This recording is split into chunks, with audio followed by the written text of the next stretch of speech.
Hello guys, welcome back to Exxon Course YouTube channel. Di video ini kita akan melanjutkan seri kita tentang termokimia. Khususnya kita akan bahas tentang persamaan termokimia.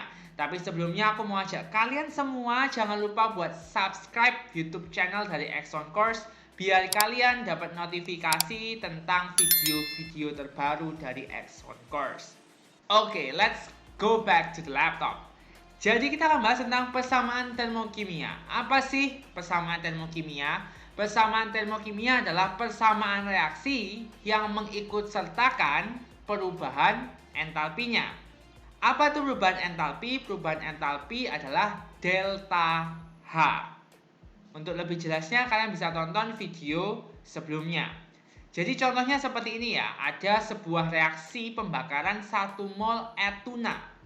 Itu C2H2 tambah 2,5 O2 menjadi 2CO2 plus H2O. Nah, kalian sudah tahu kan persamaan reaksi yang ada di sebelah kiri ini. Oke, tapi di sebelah kanannya di sini ada delta H. Delta H sama dengan minus 142 kJ. Nah, ini delta H ini adalah perubahan entalpi. Oleh karena itu, persamaan ini disebut dengan persamaan termokimia. Kenapa? Karena mengikutsertakan perubahan entalpinya. Jadi contoh ya, kalau ada reaksi A tambah B jadi C tambah D, di sini ada delta H-nya berapa, maka ini bisa disebut sebagai persamaan termokimia. Nah, ada beberapa aturan dalam penulisan persamaan termokimia nih. Jadi, persamaan termokimia tadi itu menyertakan perubahan entalpi atau delta H. Dan juga harus menyertakan wujud unsur atau senyawa yang terlibat. Contohnya, apakah unsur tersebut itu gas, atau padat, atau larutan, atau cairan. Gas contohnya helium, hidrogen, itu ada contoh-contoh dari gas, ya kan? Padat, contohnya besi, atau aluminium. Kan? Larutan. Contohnya adalah HCl, ya kan? H2SO4. Sedangkan kalau cairan, zat yang cair misalnya adalah air. Sekarang yang kedua. Tadi kita tahu salah satu persamaan termokimia, yaitu C2H2 tambah 2,5 O2 jadi 2CO2 tambah H2O, delta H-nya adalah minus 142 kJ. Oke. Kalau misalkan kita mau balik persamaannya, jadi yang di sebelah kanan jadi di sebelah kiri, yang sebelah kiri jadi di sebelah kanan, atau gampangnya gini ya, misalnya ada A plus B jadi C plus D, kita mau balik jadi C plus D jadi A plus B, maka delta H-nya ini besarnya sama, cuman tandanya yang beda, ya kan? Kalau kalian lihat di sini delta H-nya minus 142 kJ. Tapi ketika aku balik 2CO2 sama H2O-nya di sebelah kiri, C2H2 tambah 2,5 O2-nya di sebelah kanan, maka delta H-nya jadi plus. Cukup jelas ya. Jadi kalau misalkan dibalik dari kiri ke kanan, kanan ke kiri, maka delta H-nya akan berubah tanda. Persamaan awal tadi adalah C2H2 tambah 2,5 O2 jadi 2CO2 plus H2O. Ini tadi adalah reaksi pembakaran etuna. Delta H-nya minus 142 kJ. Nah, ini perhatikan. Koefisien dari C2H2 atau etunanya adalah 1. Koefisien etuna adalah 1. Artinya delta H ini merupakan perubahan entalpi untuk 1 mol etuna yang dibakar. Gimana kalau misalkan C2H2-nya itu ada 2 mol? Jadi bukan 1 mol tapi 2 mol. Gampang aja, berarti koefisien C2H2-nya ini harus kita kalikan dengan 2. Kalau koefisien C2H2 dikali 2, maka semua harus juga dikali 2. Cukup paham ya? Jadi nggak bisa cuma ini aja dijadikan 2. karena nanti bakalan nggak setara. Sehingga semua dikalikan 2 termasuk delta H-nya. Oke, jadi jika koefisien reaksi kimia ini dikalikan dengan faktor pengali A, maka delta H-nya juga akan dikali dengan A. Dalam hal ini dikali 2, sehingga delta H-nya juga dikali 2. Cukup paham? Sekarang kita coba langsung saja di contoh soal. Jadi perlu diingat ya, bahwa delta H ini akan berkaitan dengan stoikiometri reaksi, atau gampangnya adalah dengan koefisien dari zat pada persamaan reaksi. Oke, kita langsung aja coba di contoh soal, ya kan? Diketahui persamaan termokimia 2SO2 tambah O2 menjadi 2SO3, delta H-nya adalah minus 198 kJ.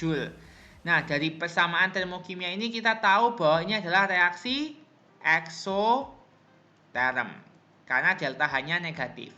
Ini nggak ditanyain sih, biar kita ingat aja, ya kan? Jadi, persamaan termokimia awalnya 2SO2 tambah O2 menjadi 2SO3, delta H-nya adalah minus 198 kJ. Oke, dalam menyelesaikan soal kimia, yang kita harus lakukan pertama kali, cek dulu apakah ini sudah setara atau belum. Oke, kita lihat, S-nya sebelah kiri ada 2, kanan juga 2. O-nya sebelah kiri ada 4 tambah 2, 6. Yang di sebelah kanan juga 6, ya kan? Sehingga persamaan ini sudah setara. Pertanyaannya yang A adalah, berapa perubahan entalpi jika SO2 yang bereaksi 1 mol? Oke, jadi SO2 yang bereaksi 1 mol. Pada persamaan termokimia ini, delta H-nya minus 198 kJ. Ini merupakan perubahan entalpi ketika SO2 yang bereaksi adalah 2 mol. Tahu dari mana? Lihat koefisiennya. Ketika koefisiennya 2, maka yang bereaksi SO2-nya adalah 2 mol. Oleh karena itu, delta H-nya kita bisa cari dengan menggunakan perbandingan. Yang ditanyakan adalah 1 mol, yang diketahui untuk 2 mol. Ya kan? Yang di atas itu yang ditanyakan, yang bawah itu yang diketahui. Dikali dengan berapa mol yang diketahui? Minus 198 kJ. Sehingga delta H-nya minus 99 kJ. Atau gampangnya adalah delta H-nya tinggal dibagi 2, ya kan? Biar koefisien SO2-nya jadi 1, maka ini harus dibagi 2, gitu. Nah, tapi aku ngajarin kalian cara seperti ini, biar kalian itu nggak kesusahan di soal-soal lainnya. Sekarang soal B. Berapa perubahan entalpi jika SO3 yang terbentuk 32 gram? Nah, kita tahu kan bahwa SO3-nya di sini adalah koefisiennya 2. Berarti ketika SO3-nya itu 2 mol, maka delta H-nya minus 198 kJ. Yang ditanyakan ketika SO3-nya itu 32 gram. Nah, 32 gram itu berapa mol? Kita harus cari dulu, ya kan? Masih ingat rumus ini? N atau mol sama dengan massa per mR. Masanya 32, mR-nya karena SO3, ya kan? SO3, S-nya 1 berarti 32, O-nya ada 3, sehingga 3 dikali 16, karena ARO-nya 16. Oke?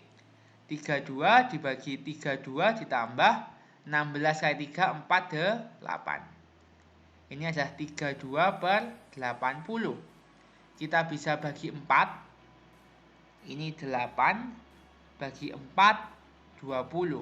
Atau ini 4 per 10, yaitu 0,4 mol. Sehingga yang ditanyakan 0,4 mol, yang diketahui 2 mol. Delta H yang kita cari adalah yang ditanyakan 0,4 mol dibagi yang diketahui 2 mol dikali minus 198 kJ. Hasilnya adalah minus 39,6 kJ. Selanjutnya yang C. Berapa perubahan entalpi jika volume SO3 yang terjadi 2,4 liter? 25 derajat Celcius 1 atmosfer. Nah, kita harus tahu bahwa 25 derajat Celcius satu atmosfer merupakan kondisi RTP. Oke, sama halnya kita cari molnya dulu. Karena diketahui volume dan RTP, kita pakai rumus ini ya. Volume sama dengan N kali volume molar. Volumenya 2,4 liter. N-nya nggak tahu, dicari. Volume molar waktu RTP adalah 24 liter. Ini sudah kalian pelajari di stoikiometri. Berarti N-nya 2,4 per 24. 0,1 mol. Delta H-nya gimana? Sama yang ditanyain. 0,1 diketahui SO3-nya tadi adalah 2 mol dikali minus 198 kJ. Hasilnya adalah minus 9,9 kJ. Nah, kita ada contoh soal lagi nih biar kalian makin paham. Diketahui persamaan termokimia reaksi pembakaran etana sebagai berikut. 2C2H6 tambah 7O2 jadi 4CO2 plus 6H2O. Delta H-nya minus 3120 kJ. Oke. Ini adalah reaksi eksoterm ya, karena delta H-nya minus. Apalagi di sini sudah dikatakan reaksi pembakaran. Pembakaran itu merupakan reaksi eksoterm. Pertanyaannya adalah tentukan perubahan entalpi pada pembakaran 1 mol C2H6. Oke, kita lihat di soal. Di sini delta H-nya kan minus 3120 kJ. C2H6-nya koefisiennya 2, sehingga ini untuk 2 mol C2H6. Kalau 1 mol C2H6, maka delta H-nya adalah yang ditanyakan 1 di atas, ya kan, yang ditanyakan, per yang diketahui itu adalah 2 dikali dengan minus 3120 kJ. Jadi hasilnya adalah minus 1560 kJ. Oke, soal yang B. Tentukan perubahan entalpi pada pembakaran 12 gram C2H6. Berarti kita harus cari dulu N-nya ya, C2H6-nya. Massa per mR. Masanya 12 gram. MR-nya, C-nya ada 2. Berarti ARC 12, maka 2 dikali 12 ditambah H-nya 6. Berarti 6 kali 1. Oke, sama dengan 12 per 24 tambah 6, 30. Ini adalah 0,4 mol. Sehingga delta H-nya yang ditanyakan 0,4 mol, yang diketahuinya 2 mol. Ingat ya, yang atas sama bawah satuannya harus sama. Dikali dengan minus 3120 kJ. Maka hasilnya adalah minus 624 kJ.